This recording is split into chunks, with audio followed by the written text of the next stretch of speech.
Hello, welcome to FSC Live, episode number, what episode are we up to? I think we're up to 5? Episode number 5, probably should check that beforehand. Today's episode is with the big man, Julian Ward. Julian, what's your last name?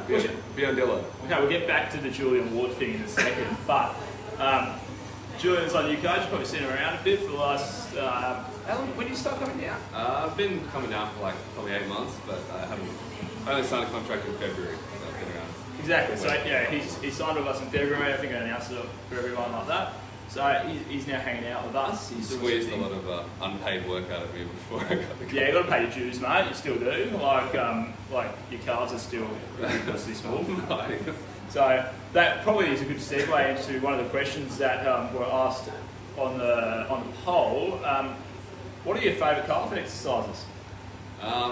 As you can see, I don't have many in the bank. My favourite calf exercises probably include walking to and from the bathroom. That's probably about the extent of my calf training. Seated leg raises to get the remote. Yeah, look, the ongoing joke, I actually call more bullying than a joke, is that I have tiny calves. Actually, this morning I listened to the podcast that I put up before, and it was for the Jameson podcast. A little plug for that guy, but and I posted it on the group earlier today, and I actually decided I wasn't going to bully you about your calves anymore. They actually look alright from this. Yeah, you got a bit of lighting on them, don't you? Like, actually, yeah. Oh, no. In all honesty, they're not very good. I'm working on that. That's alright, it's probably a genetic thing, you'll be fine. If anyone can fix it, it's FSC.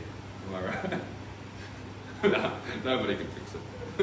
Okay, another one of the questions that I'm going to get to just before we get to the other ones came in just now from Big Pete. Pete asked, if you were to have any wrestling name, because a bit of backstory, Jules is a pro wrestler in his spare time. If you have any wrestler name, what would it be and why? That's a good one. Any wrestler name? Obviously, apart from the one you've already got, where it's just your name with a more easier to pronounce surname. I'm going to say the Calfless Savage. And my finishing move would be like a head kick with the inside of the calf. Would it be like a curb stop? Or like a leg drop with your calf? But because my calves are so thin, it's all bone.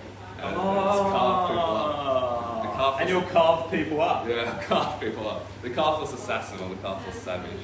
Thanks, Pete, for jumping out of the bullying train. You didn't jump in, you just did that yourself.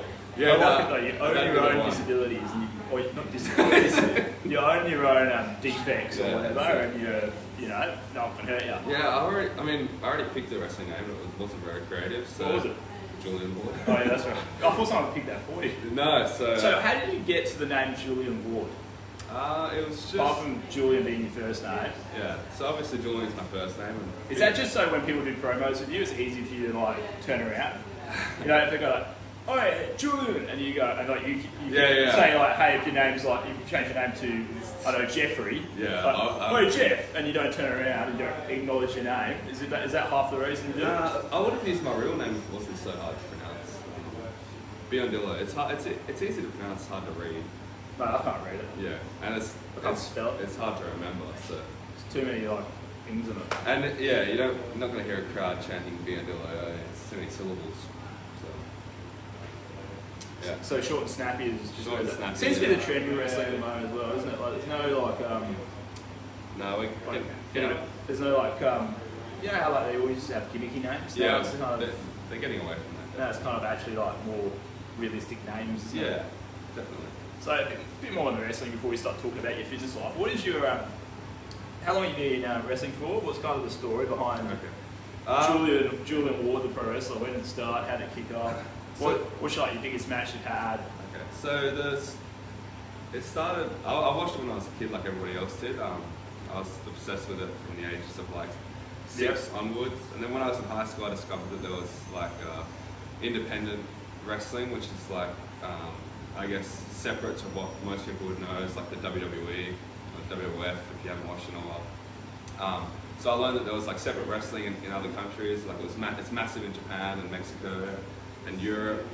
And then when I got even a little bit older than that, I discovered that there was some stuff in Australia, which we're having a good moment at the minute. Because the 80s scene, and it was the 80s scene was massive in Australia. Yeah, it was the 70s or 80s, and then it really crashed. Yeah. Crashed pretty bad. And when it rains, it pours, because when it crashed, it almost fully died here. And then there was a couple of people that brought it back. Like, for example, the guy that owns the company that I wrestled for, Ep.5, his name's David Storm. He basically single-handedly him and the original EPW guys brought wrestling back to Perth, because it was non-existent. There was zero scene, and so 17 years ago, EPW started. They started their own thing, and they started training themselves, and went and got themselves trained.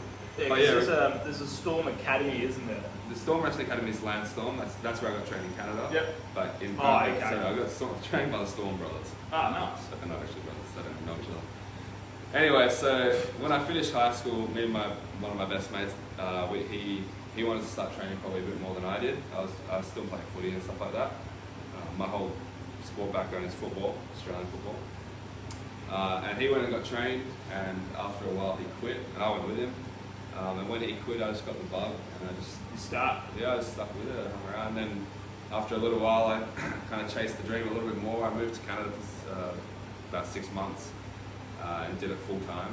I just did nothing else besides. So how was that? Because you hear stories about these pro wrestling guys, and they do a lot of, like, when they go and they abandon their, like, the comforts of home, they go away and they end up sleeping in cars, and you don't get paid a lot on those indie scenes. So, like, tell us some stories behind the experience in Canada. It's funny. I applied for the Storm Wrestling Academy in Canada, which is run by Lance Storm, who's had a hand in training a bunch of the WWE guys and stuff that you know now. And I got in, so I moved. I had a girlfriend and stuff. I still have a girlfriend. Yeah, shout out to your lady friend. Yeah, Stella. I have a girlfriend, but I left her here and quit my job at the time and deferred from uni, which is why I still haven't graduated. So I did revive. Yeah, I did all that, and then I picked up and moved to Canada, and I stayed for a while. It didn't get as bad as it does with a lot of those guys, because I saved a lot of money before I went, because I've heard the same horror stories you have. It's I'd equate it to, like, anybody. I think most people out there would know somebody that's in a band, and, like, you kind of hustle, and you do these shows, but you get paid peanuts. Yeah. Until eventually. If you get paid. If you get paid at all. Yeah. Sometimes it's like they're doing you a favour. Yeah, I've been paid a hot dog and a handshake before, literally. Yeah. That's actually a pretty big phrase. It's not bad. It's a phrase. It is, yeah, hot dog and handshake. handshake. Literally gives you the hot dog, and sometimes it didn't sauce. With the onions on the top or the bottom? I don't think I had onions. Sometimes I got paid. And then, I did a little bit of work on the Indies in Canada for a while. I didn't get rich, but I stayed afloat. And then the training ended, and I came back. And since then, I've been like a band that's trying to get a record deal and trying to get a contract. But trying to get something going. Well, you're currently the champ. Yeah, I'm the NHPW champ.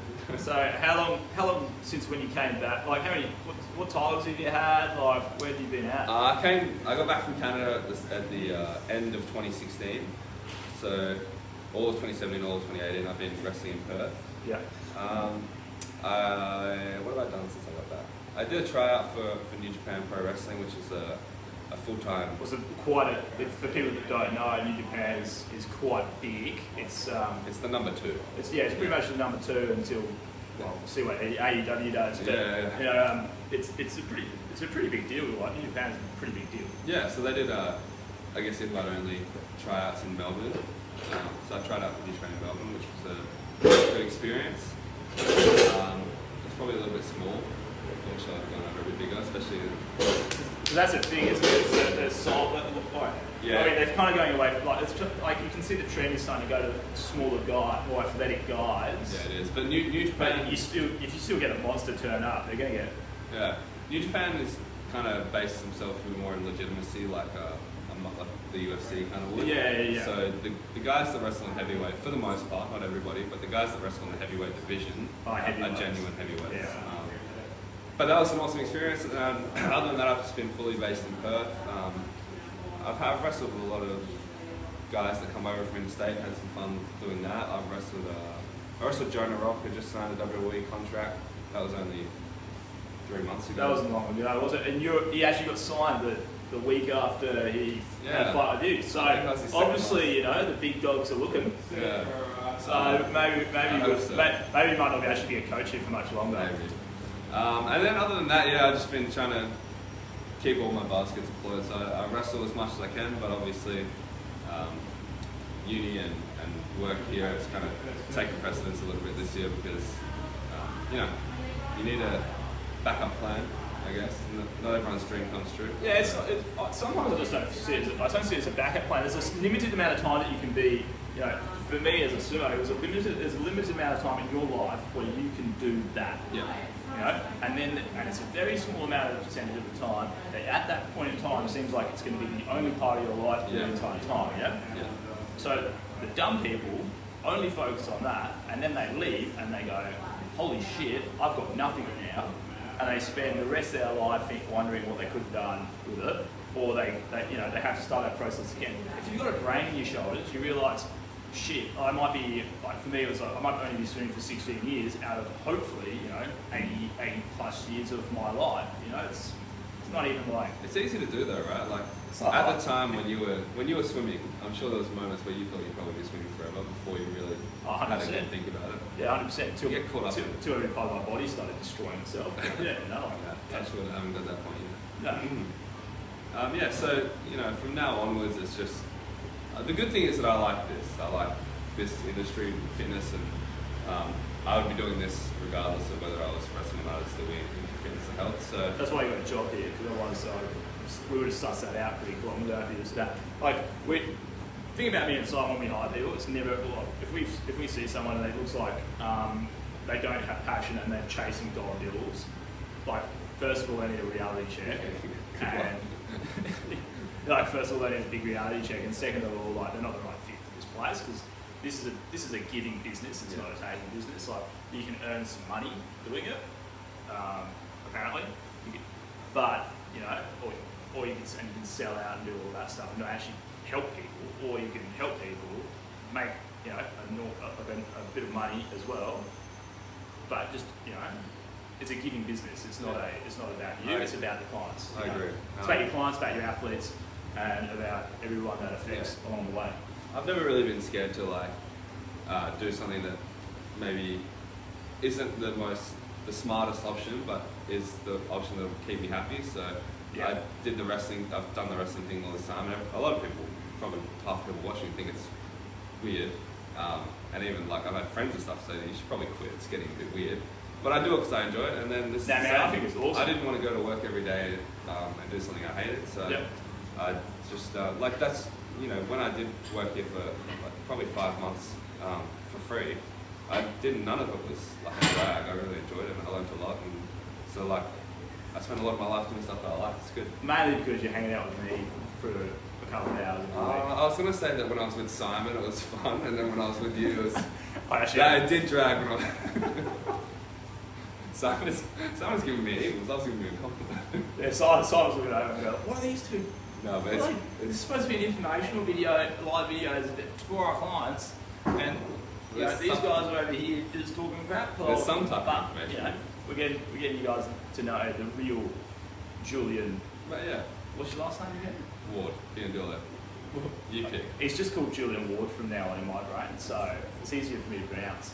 Yeah, but to wrap up the wrestling thing, if you are interested, my Instagram, can I plug myself?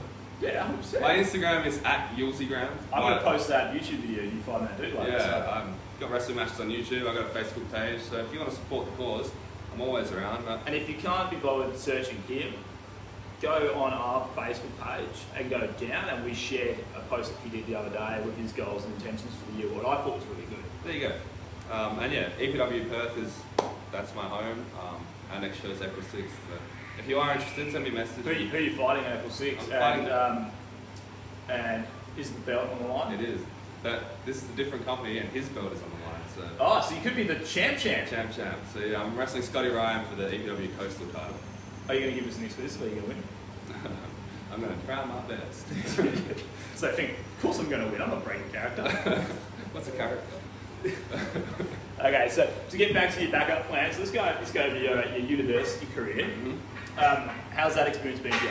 Yeah, it's been interesting actually. I started studying exercise and sports science at Notre Dame in 2014, and it's been for the most part pretty good. But since I got in the workforce, I have noticed probably a few things that uni, like a few areas uni lacks in like real industry skills.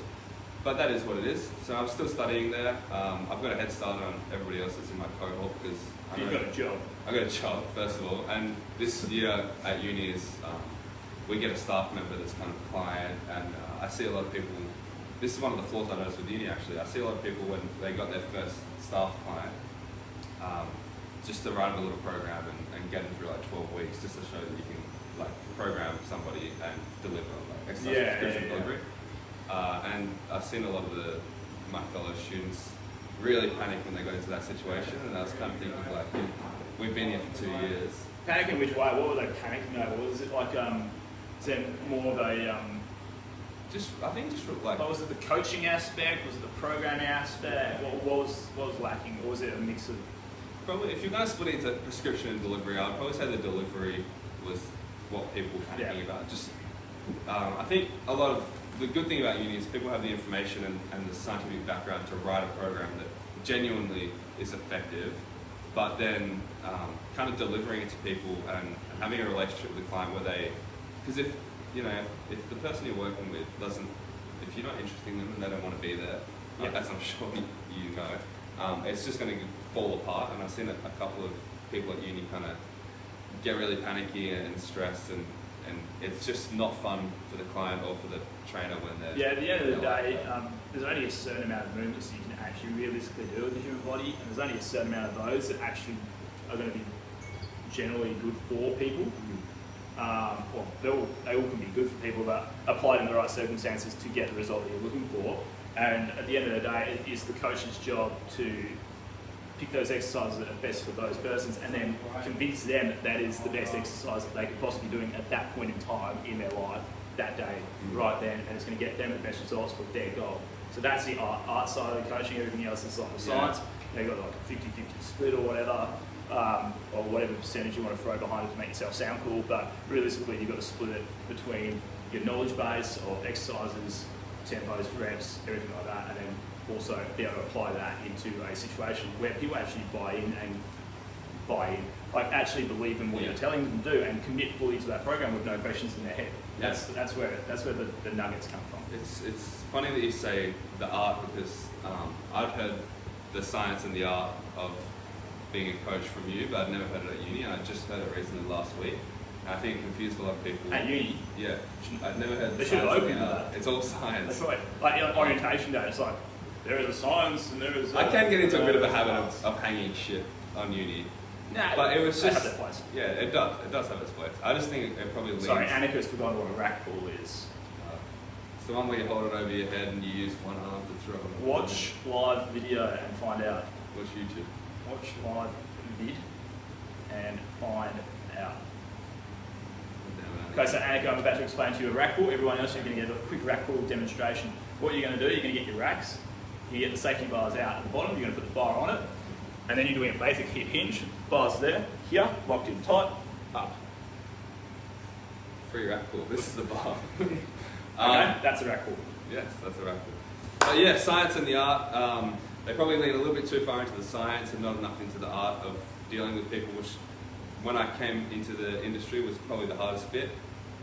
Was just like being confident, because I knew that I knew what I was talking about, but I don't know how to relate to people. It's like what we had this conversation earlier when Julian's currently doing our Swimming Strong Level 1 program that we do before they can start taking swimmers here.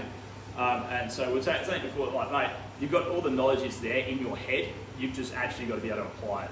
Yeah. You know, don't put it on, get that knowledge of stuff. Like we're doing periodization today, what's quite, can be quite complicated and overwhelming at some stages. You've just got to be able to relax and work your way backwards and go, okay, this is what I need them to be, how do I get them there? All that stuff he knows in his head. It's just, it takes him a little bit longer than it would take me or Simon to get that information onto piece of paper and actually deliver a plan.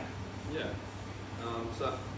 I think this has kind of shot me forward in uni, and everything's just a little bit easier now that I know it. Because the industry, like, I'm sure when you did your personal training certification, it sounds pretty scary. Like, uni made it sound pretty scary when you got out there. Yeah, so I started at uni and did 2 years at uni, and then decided that I'd leave that behind just based on the way I learned and how I can. Didn't work for me really. University, like, I just not very good in the test they put up. I didn't really buy. Like, again, universities have got to realise that they're just as accountable for making people buy into what they're trying to deliver, as much as we are. You know, like, they've got to make us believe that what they're selling us is beneficial.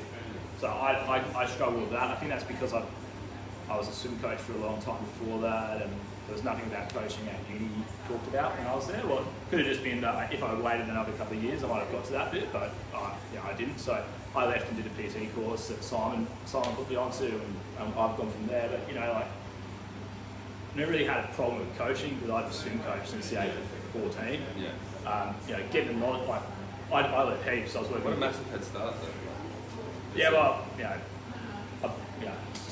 just hang around pool deck enough times, you eventually figure out how to coach someone. I reckon coaches have a natural knack for coaching as well. Yeah.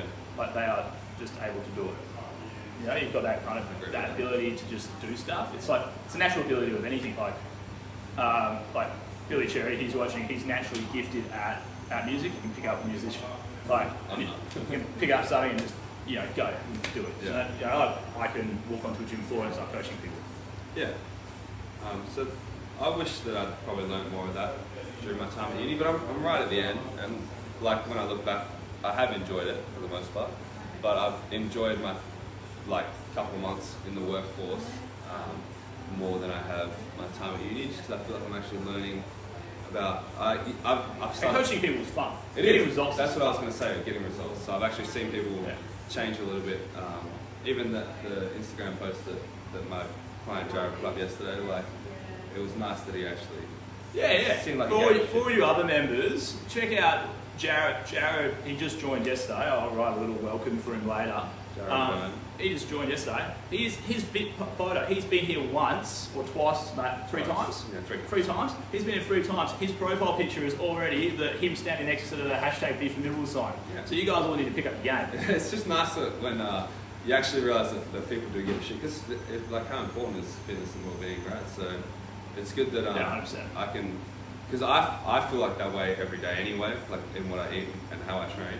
But it's nice because I've started to realise that everyone doesn't have that natural knack for, like, waking up and wanting to be better. So when you can see somebody actually get up in the morning and give a shit about changing themselves, and I don't know Jared that well at this point in time, but I don't think he's that kind of person that just wants to get up and train every day. No, he's not. He would say that as well. So that's good. He stopped. He stopped for years. Changing lives one at a time. Yeah, that's it. So basically, what I'm trying to say is that I'm a humanitarian, probably Australian of the Year. I can help one. I can help all. Yeah, what an animal. Me, not Joe. Right, so, to this day, in your time working with us and hanging out with me and Simon, what would be your key thing that you've learned, I guess? If you can, we'll go for short answer, rapid questions now, because people probably get bored of us just talking about wrestling and stuff like that. We could sit here and talk about wrestling forever. I'm a massive wrestling fan, and so obviously this guy is as well.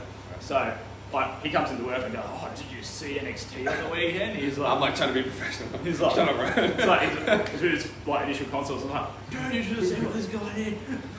But anyway, short fire rapid questions. Number one thing that you have learned since being at FSC. Taking what I do seriously. It's not a game. I probably messed around a bit at uni, and since I started here, it's people's fitness and well-being you're working with. So we are responsible for a lot of stuff, and a lot of stuff that people.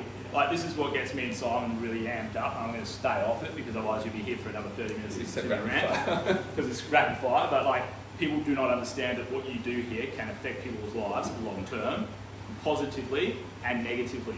You can really stuff people up if you are not doing the right things in the gym and progressing people too quickly, not thinking about plans, just doing stuff because you saw it on Instagram. It is fundamentally flawed in this industry how that is, 2 ways you can go with that. You can either change someone's life for the better forever, hopefully forever, or you can actually really stuff someone up for a long, long time by prescribing them, crap diets which starve them and ruin them, giving them exercises that they're not physically capable of doing, and overloading people to the point where they're absolutely busted. So, especially like with your, don't want to rant, but the new criteria and stuff we've got, like we're progressing people at a genuine rate that's set out as opposed to just winging it. So that's exactly why we made that a thing. Another question: what would be your greatest wrestling achievement to date?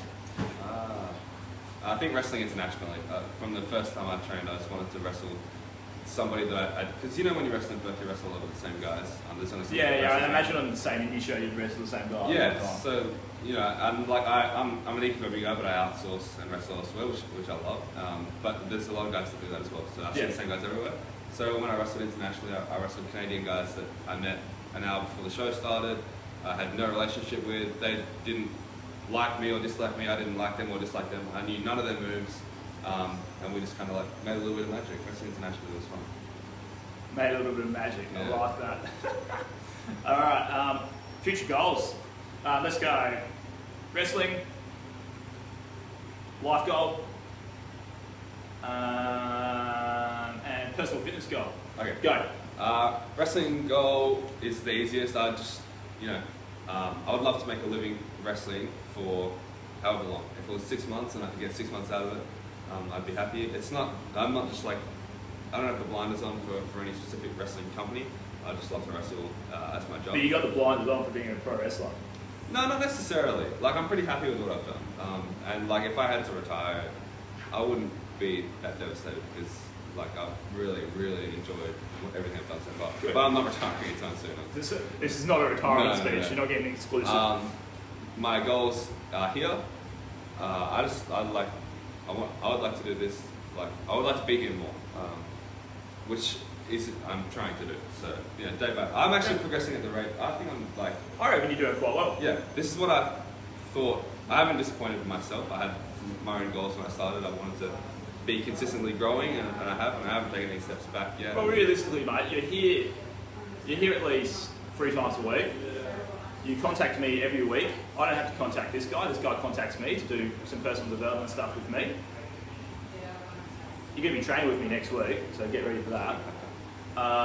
And you've done a lot of stuff for free, but a lot of people would say, nah, stuff that, I'm not doing anything for free. Who don't understand it. You're getting to learn between, That's the best choice I made. it's an opportunity for you to learn, Julian training with, going to be coached by me from next week, more wrestling based and whatever fitness goals he wants to do. That is an opportunity for him to learn. He's going to have one-on-one time with me to learn. Not saying that I'm the best coach in the world, but I've got more experience than he does. So he's going to be he's hanging around with the right people with more experience, more knowledge, everything else than he does, all on a constant basis. So he's going to get better. That's it. And personal fitness goal. Last year, this year, I attempted to do a powerlifting competition, which I scheduled the day after an EPW show. I pulled up rat shit. My knee was. He blew his knee out of the show. Blew my knee out of the show. I only competed in the bench press, which I won. And so I'd like to. And me, Simon. I would like to do a full powerlifting competition, and I'd like to total 500. Total 500. That's pretty good. So what numbers are you going to hit? Well, my best bench ever is 130. You went for 135 but didn't hit it, didn't you? I didn't hit it, no. And then my best deadlift ever is 210. So what's that? Was that down here? Yeah. Yeah, I did 210. I dropped 220. I miss. So what's 210 plus 130? That's 340. 340. So I need to get 160 squat, and that's 5 punch. And at the moment, my squat's probably 50 kilos. And then I want to get to a 1 RM 3 kilo calf raise, which I haven't been able to. So yeah, they're my goals. Alright, I think that's probably where we're going to leave it. I'll just check to see if anyone's written in any questions, any last minute questions. There's a few people watching, mate. So yeah, gets a bit like that. The big Peter Wood, we've already answered your question, Pete, so you're going to have to scroll back for that one. Yeah, he actually asked the question. That's good. It's good bloke. What else have we got? Hang on, let me check. No, that's Aaron being silly. What was that? It's just about my calves and rest. My fitness journey. We covered that. We covered your calves, your fitness journey. Yeah. Simon, have you got anything that you'd like to ask Julian? Yeah, when's he growing his beard back? Yeah, when's the beard coming back? Yeah, I don't know why I shaved the beard. I get like I don't know. I love that Simon's number one thing that he wants to know from Julian is, when the hell are you getting the beard again, man? He's never even said this to me in private. He's called me out on it. He's calling you out online. It went orange. You saw it. It went orange. I was like, Something wrong with orange? no. I actually reckon as well, I was thinking about this morning, I was like, you looked 10 times bigger when you had your beard I know. than you do now. I know. It's like you've shrunk. I know. I got a moustache now, so that doesn't help anything, does it? the girlfriend will tell you that. Yeah, I'll grow the beard back. That was a short-term shave. Me and Simon have both been asked this question. You've been with your, how long have you been with your girlfriend now? 6.5 years. 6.5 years. So you're like, Simon, what are you at? You're at 10 now. I think that was the year. He said he didn't know. Sorry, Heidi. He said, do I have a girlfriend? So you're at 6. How old are you? I'm 20. I'm younger than you. 23. You're 23, but age is just a number, mate. My parents got married Asians. at some year in their youth. Yeah. This is, So, I don't know what you're trying to so what's say. going on, mate? When's it happening? When are we having a big Julian? Are you at your wedding day? Is there going to be a wrestling match? Yes, me and you. No, you and Simon. Me and Simon. Yeah, please. I'll train you guys both personally, and you guys put on a Put wrestling some, match for that. put some bumps in. Please. All right, that's enough. That's enough of that. So, what was the answer to the wedding question? She's not. Yeah, that's it, guys. She's not on this group. Thanks for watching so much. I appreciate it. Okay. No, but actually, before you log off, I want to thank all the people that I've trained, which has been most members around here at some point or another, for being patient and kind, and nobody's given me a hard time yet, except the guy with Kalani. Kalani. He's a nightmare. Everyone else is fun. I love you guys. Thank I'm you. going to tag Kalani in this so you can watch it. All right, thanks, guys. Nice to see you. Thanks, Pete, Brett, Annika, Billy Cherry, and Maddie, all the way from the US. Maddie, good job.